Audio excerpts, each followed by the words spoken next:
Bonjour Vincent Hervouette. Bonjour Dimitri, bonjour à tous. Vincent, ce matin on fait le point sur l'Ukraine alors que se réunit à Paris la coalition des volontaires pour apporter des garanties de sécurité une fois que la paix serait signée. Je vais employer le conditionnel. Cette paix, elle vous paraît très improbable, Vincent? Il y a le brouillard de la guerre et il y a pire, la purée de poids de la négociation. En Arabie Saoudite, les délégations s'attablent pendant des heures et au bout du marathon, elles font semblant de tomber d'accord avec les Américains sur des trêves qui s'évanouissent aussitôt qu'elles sont annoncées.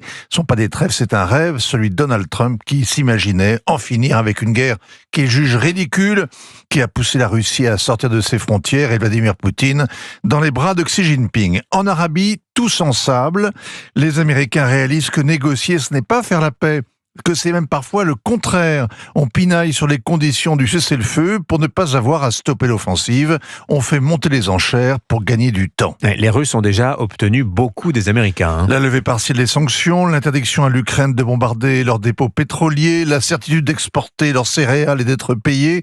Ils respectent l'engagement de ne pas bombarder les centrales électriques. Ça ne leur coûte pas cher. Ils ont déjà mis 80% hors service. Au printemps, ils cessent toujours de les bombarder et ils attendent le retour du froid pour recommencer. Marco Rubio, le secrétaire d'État, a reconnu hier que la paix allait prendre du temps. Donald Trump a résumé: Poutine traîne les pieds. Il n'a pas l'air de s'impatienter, sans doute qu'il en ferait autant à sa place. Évidemment, les Ukrainiens qui ont accepté tous les oukases de la Maison-Blanche se sentent piégés. Pendant les palabres, le chantier de démolition de leur pays continue. Le seul soutien de Volodymyr Zelensky, c'est l'Europe. Alors, il a été longuement reçu hier par Emmanuel Macron en amont de cette conférence qui va réunir aujourd'hui une trentaine de pays. Vous avez hier suivi la conférence de presse des deux présidents. Le brouillard de la guerre, de la paix, c'est le théâtre des opérations. À l'Élysée hier, c'était plutôt le théâtre aux armées. Volodymyr Zelensky n'était pas dépaysé, il est né comédien. Le président Macron est devenu metteur en scène. La pièce, le combat de la liberté contre l'oppression, deux personnages, un agresseur, un résistant, et des figurants. Emmanuel Macron a ainsi remercié ses amis d'Arabie de l'hospitalité donnée aux négociations.